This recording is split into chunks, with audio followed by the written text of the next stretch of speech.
ओम शांति। आज है 20 अगस्त 2020 की साकार मुरली। पहले सुनते हैं मुरली की मुख्य पॉइंट्स। बाबा ने कहा, अभी तुम्हें पूरा पुण्य आत्मा बनना है याद की यात्रा से।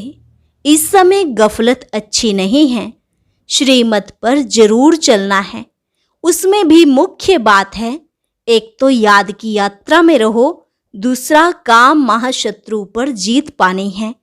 जैसे लौकिक बाप को फुरना रहता है, ऐसे बेहद के बाप को भी बच्चों की सेफ्टी का फुरना रहता है। बच्चे कहाँ न कहाँ विकारों रूपी माया के चंभे में फंस पड़ते हैं। फिर कहा, तुम इस पढ़ाई से पटरानी बन रहे हो, इसमें पवित्रता तो मुख्य चाहिए। हर एक को अपने चार्ट में देखना है, मैं कहाँ तक पद पा सकूंगा, मुझे कहाँ तक खुशी रहती है। यह आंतरिक खुशी रहनी चाहिए कि हमको बागवान पतित पावन का हाथ मिला है। स्वयं भगवान हमको पढ़ाते हैं, विश्व का मालिक बनाते हैं। बाबा ने कहा, आपस में मिलकर यह राय करनी है कि सर्विस की वृद्धि कैसे हो, विहंग मार्ग की सर्विस कैसे हो। बच्चों को तूफान तो बहुत आते हैं। पहले नंबर में तूफान आता है देह अभिमान का। यह है सबसे बुरा, इसने ही सबको पतित बनाया है। अभी तुम्हें देह सहित देह के सब संबंध छोड़ अपने को आत्मा समझ शिव बाबा का बन जाना है। इसको ही जीते जी मरना कहा जाता है। और लास्ट में बाबा ने कहा, दिल तो सबकी होती है, हम जीते जी मरकर शिव बाबा का बन जाएं। बाप के बने हो तो बाप के सिवाय दूसरा कोई याद ना रहे। ऐसा जल्दी हो जाए तो फिर लड़ाई भी जल्दी लगे। और अब एक खुशखबरी, जैसे पिछले जुलाई मास में 3 दिन की योग भट्टी चली थी, ऐसे ही अब 21 अगस्त से 25 अगस्त तक फिर से 5 दिवसीय योग भट्टी शुरू की जा रही है। समय रहेगा रोजाना अमृत वेले के समय प्रातः 4 बजे से 5 बजे तक। सभी भाई बहनें इसका लाभ जरूर लें। अब सुनते हैं महावाक्यों को विस्तार से। मुरली का सार, मीठे बच्चे अपनी सेफ्टी के लिए विकारों रूपी माया के चंबे से सदा बचकर रहना है। देह अभिमान में कभी नहीं आना है। प्रश्न, पुण्य आत्मा बनने के लिए बाप सभी बच्चों को कौन सी मुख्य शिक्षा देते हैं?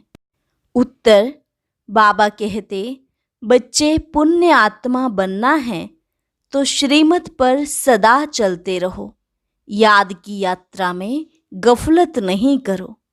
दूसरा, आत्म अभिमानी बनने का पूरा पुरुषार्थ कर काम महाशत्रु पर जीत प्राप्त करो।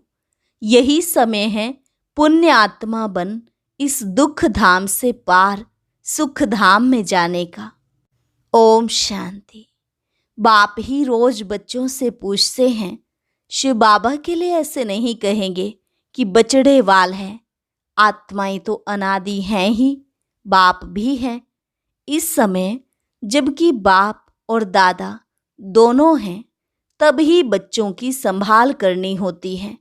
कितने बच्चे हैं जिनकी संभाल करनी होती है?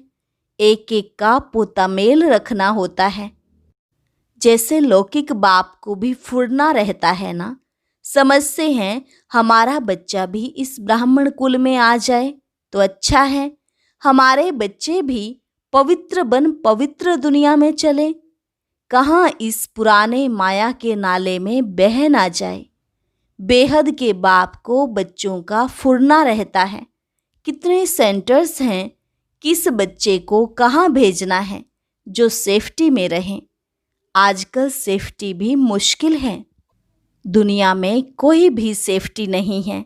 स्वर्ग में तो हर एक की सेफ्टी है, यहाँ कोई की सेफ्टी नहीं है। कहाँ न कहाँ विकारों रूपी माया के चंबे में फंस पड़ते हैं। अभी तुम आत्माओं को यहाँ पढ़ाई मिल रही है, सत्य का संग भी यहाँ है। यहाँ ही दुख धाम से पार सुख धाम में जाना है, क्योंकि अब बच्चों को पता पड़ा है दुख धाम क्या है, सुख धाम क्या है। बरोबर अभी दुख धाम है। हमने पाप बहुत किए हैं और वहाँ पुण्य आत्माएं ही रहती हैं। हमको अभी पुण्य आत्मा बनना है।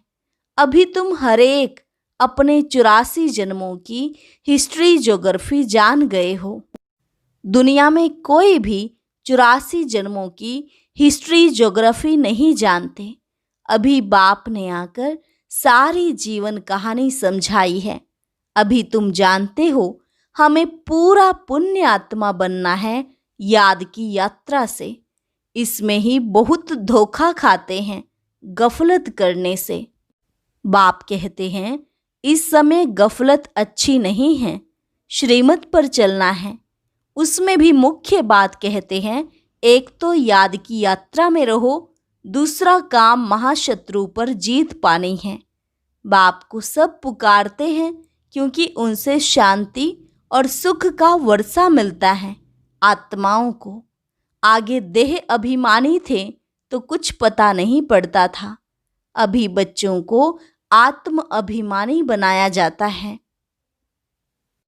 नए को पहले पहले एक हद के, दूसरा बेहद के बाप का परिचय देना है। बेहद के बाप से स्वर्ग बहिष्ठ नसीब होता है। हद के बाप से दोजख नरक नसीब होता है। बच्चा जब बालिग बनता है तो प्रॉपर्टी का हकदार बनता है। जब समझ आती है फिर धीरे धीरे माया के अधीन बन पड़ते हैं। वह सब है रावण राज्य, विकारी दुनिया की रस्म रिवाज। अभी तुम बच्चे जानते हो यह दुनिया बदल रही है। इस पुरानी दुनिया का विनाश हो रहा है। एक गीता में ही विनाश का वर्णन है और कोई शास्त्र में महाभारत महाभारी लड़ाई का वर्णन नहीं है। गीता का है ही यह पुरुषोत्तम संगम युग। गीता का युग माना आदि सनातन देवी देवता धर्म की स्थापना। गीता है ही देवी देवता धर्म का शास्त्र। तो यह गीता का युग है, जबकि नई दुनिया स्थापन हो रही है। मनुष्यों को भी बदलना है, मनुष्य से देवता बनना है। नई दुनिया में जरूर दैवी गुणों वाले मनुष्य चाहिए ना। इन बातों को दुनिया नहीं जानती। उन्होंने कल्प की आयु का टाइम बहुत दे दिया है। अभी तुम बच्चों को बाप समझा रहे हैं, तुम समझते हो। बरोबर बाबा हमको पढ़ाते हैं। कृष्ण को कभी बाप, टीचर या गुरु नहीं कह सकते। कृष्ण टीचर हो तो सीखा कहाँ से? उनको ज्ञान सागर नहीं कहा जा सकता। अभी तुम बच्चों को बड़ों बड़ों को समझाना है। आपस में मिलकर राय करनी है कि सर्विस की वृद्धि कैसे हो, विहंग मार्ग की सर्विस कैसे हो। ब्रह्मा कुमारियों के लिए जो इतना हंगामा करते हैं, फिर समझेंगे यह तो सच्चे हैं, बाकी दुनिया तो है झूठी। इसलिए सच की नैया को हिलाते रहेंगे। तूफान तो आते हैं ना, तुम नैया हो जो पार जाती हो। तुम जानते हो हमको इस मायावी दुनिया से पार जाना है। सबसे पहले नंबर में तूफान आता है देह अभिमान का। वह है सबसे बुरा। इसने ही सबको पतित बनाया है। तब तो बाप कहते हैं काम महाशत्रु है। यह जैसे बहुत तेज तूफान है। कोई तो इन पर जीत पाए हुए भी हैं, ग्रस्त व्यवहार में गए हुए हैं, फिर कोशिश करते हैं बचने की। कुमार कुमारियों के लिए तो बहुत सहज है, इसलिए नाम भी गाया हुआ है कन्हैया। इतनी कन्याएं जरूर शिव बाबा की होंगी। देहधारी कृष्ण की तो इतनी कन्याएं हो ना सके। अभी तुम इस पढ़ाई से पटरानी बन रहे हो। इसमें पवित्रता भी मुख्य चाहिए। अपने आप को देखना है कि याद का चार्ट ठीक है।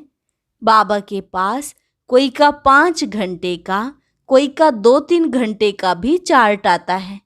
कोई तो लिखते ही नहीं, बहुत कम याद करते हैं।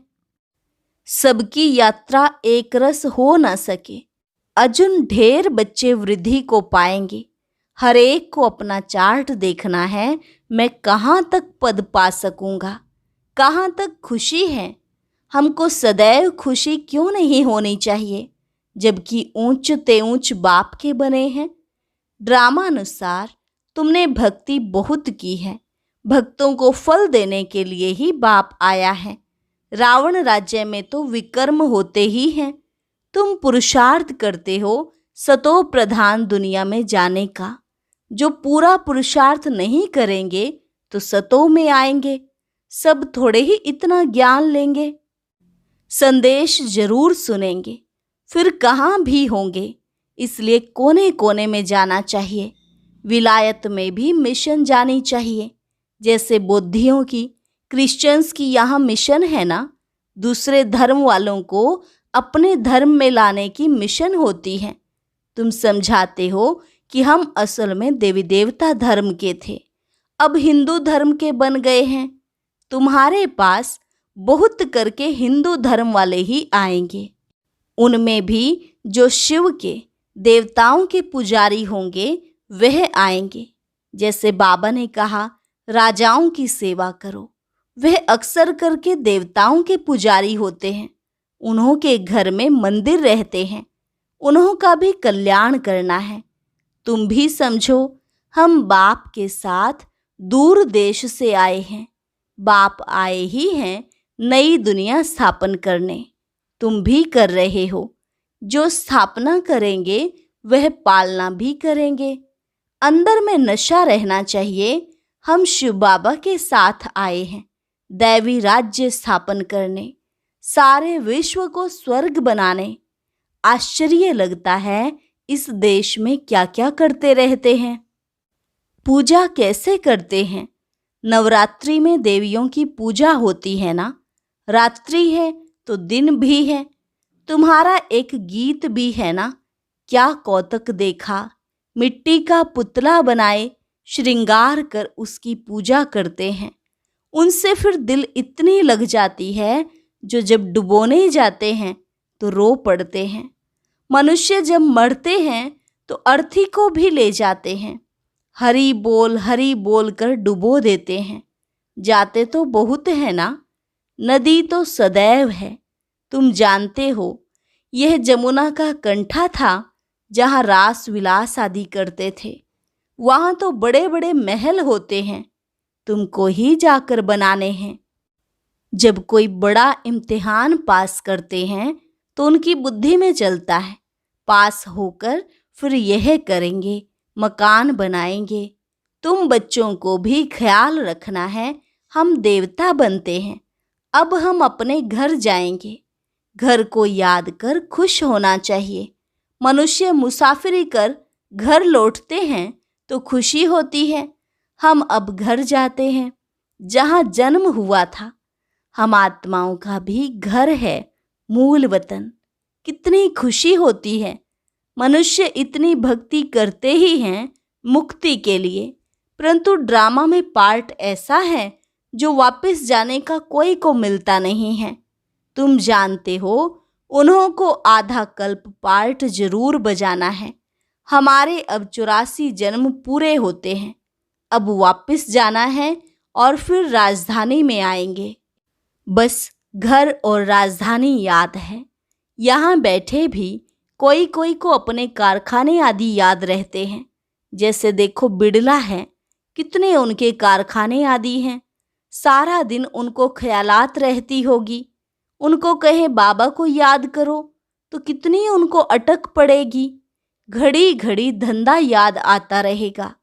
सबसे सहज है माताओं को, उनसे भी कन्याओं को। जीते जी मरना है, सारी दुनिया को भूल जाना है। तुम अपने को आत्मा समझ शिव बाबा के बनते हो। इसको जीते जी मरना कहा जाता है। देह सहित देह के सब संबंध छोड़ अपने को आत्मा समझ शिव बाबा का बन जाना है। शिव बाबा को ही याद करते रहना है, क्योंकि पापों का बोझा सिर पर बहुत है। दिल तो सबकी होती है। हम जीते जी मरकर शिव बाबा का बन जाएं, शरीर का भान ना रहे। हम अशरीरी आए थे, फिर अशरीरी बनकर जाना है। बाप के बने हैं तो बाप के सिवाय दूसरा कोई याद ना रहे। ऐसा जल्दी हो जाए तो फिर लड़ाई भी जल्दी लगे। बाबा कितना समझाते हैं। हम तो शिव बाबा के हैं ना, हम वहाँ के रहने वाले हैं। यहाँ तो कितना दुख है। अभी यह अंतिम जन्म है। बाप ने बताया है, तुम सतो प्रधान थे तो और कोई नहीं था। तुम कितने साहूकार थे।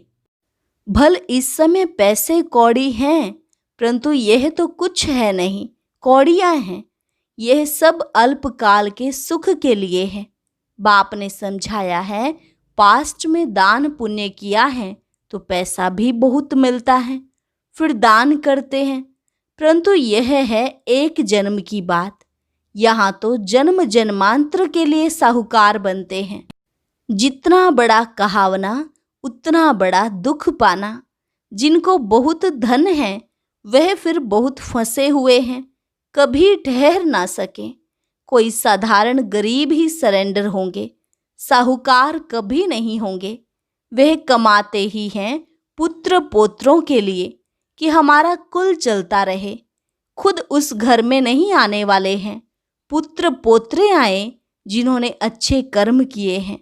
जैसे बहुत दान जो करते हैं तो वह राजा बनते हैं, परंतु एवर हेल्दी तो नहीं है। राजाई की तो क्या हुआ, अविनाशी सुख नहीं है। यहाँ कदम कदम पर अनेक प्रकार के दुख होते हैं। वहाँ यह सब दुख दूर हो जाते हैं। कहाँ? सतयुग में। बाप को पुकारते हैं कि हमारे दुख दूर करो। तुम समझते हो दुख दूर सब होने हैं, सिर्फ बाप को याद करते रहें। सिवाय एक बाप के और कोई से वर्षा मिल नहीं सकता। बाप सारे विश्व का दुख दूर करते हैं। इस समय तो जानवर आदि भी कितना दुखी हैं। यह है ही दुख धाम। दुख बढ़ता जाता है, तमो प्रधान बनते जाते हैं। अभी हम संगम युग पर बैठे हैं, वह सब कलयुग में है। यह है पुरुषोत्तम संगम युग। बाबा हमको पुरुषोत्तम बना रहे हैं। यह याद रहे तो भी खुशी रहे। भगवान पढ़ाते हैं, विश्व का मालिक बनाते हैं। यह भला याद करो, उनके बच्चे भगवान भगवती होने चाहिए ना। पढ़ाई से भगवान तो सुख देने वाला है, फिर दुख कैसे मिलता है? वह भी बाप बैठ समझाते हैं। भगवान के बच्चे फिर दुख में क्यों हैं? भगवान दुख हरता सुख करता है तो जरूर दुख में आते हैं, तब तो गाते हैं। तुम जानते हो बाप हमको राजयोग सिखा रहे हैं, हम पुरुषार्थ कर रहे हैं, इसमें संशय थोड़े ही हो सकता है। हम बीके राजयोग सीख रहे हैं, झूठ थोड़े ही बोलेंगे। कोई को यह संशय आए तो समझाना चाहिए, यह तो पढ़ाई है, विनाश सामने खड़ा है। हम हैं संगम युगी ब्राह्मण चोटी। प्रजापिता ब्रह्मा है तो जरूर ब्राह्मण भी होने चाहिए। तुमको भी समझाया है, तब तो निश्चय किया है। बाकी मुख्य बात है याद की यात्रा, इसमें ही विघ्न पड़ते हैं। अपना चार्ट देखते रहो, कहाँ तक बाबा को याद करते हैं, कहाँ तक खुशी का पारा चढ़ता है। यह आंतरिक खुशी रहनी चाहिए कि हमको बागवान पतित पावन का हाथ मिला है। हम शिव बाबा से ब्रह्मा द्वारा हैंडशेक करते हैं। अच्छा, मीठे मीठे सिकिलधे बच्चों प्रति मात पिता बाप दादा का याद प्यार और गुड मॉर्निंग। रूहानी बाप की रूहानी बच्चों को नमस्ते। रूहानी बच्चों की रूहानी बाप दादा को नमस्ते नमस्ते, गुड मॉर्निंग। धारणा के लिए मुख्य सार। पहली पॉइंट, अपने घर और राजधानी को याद कर अपार खुशी में रहना है। सदा याद रहे, अब हमारी मुसाफिरी पूरी हुई, हम जाते हैं अपने घर, फिर राजधानी में आएंगे। दूसरा, हम शिव बाबा से ब्रह्मा द्वारा हैंडशेक करते हैं। वह बागवान हमें पतित से पावन बना रहे हैं। हम इस पढ़ाई से स्वर्ग की पटरानी बनते हैं। इसी आंतरिक खुशी में रहना है। वरदान, अव्यभिचारी और निर्विघ्न स्थिति द्वारा फर्स्ट जन्म की प्रारब्ध प्राप्त करने वाले समीप और समान भव। अव्यभिचारी और निर्विघ्न स्थिति द्वारा फर्स्ट जन्म की प्रारब्ध प्राप्त करने वाले समीप और समान भव। जो बच्चे यहाँ बाप के गुण और संस्कारों के समीप हैं, सर्व संबंधों से बाप के साथ का व समानता का अनुभव करते हैं, वही वहाँ रॉयल कुल में फर्स्ट जन्म के संबंध में समीप आते हैं। फर्स्ट में वही आएंगे जो आदि से अब तक अव्यभिचारी और निर्विघ्न रहे। निर्विघ्न का अर्थ यह नहीं कि विघ्न आए ही नहीं, लेकिन विघ्न विनाशक व विघ्नों के ऊपर सदा विजयी रहें। यह दोनों बातें यदि आदि से अंत तक ठीक हैं तो फर्स्ट जन्म में साथी बनेंगे। स्लोगन, साइलेंस की पावर से नेगेटिव को पॉजिटिव में परिवर्तन करो। साइलेंस की पावर से नेगेटिव को पॉजिटिव में परिवर्तन करो। अच्छा, ओम शांति।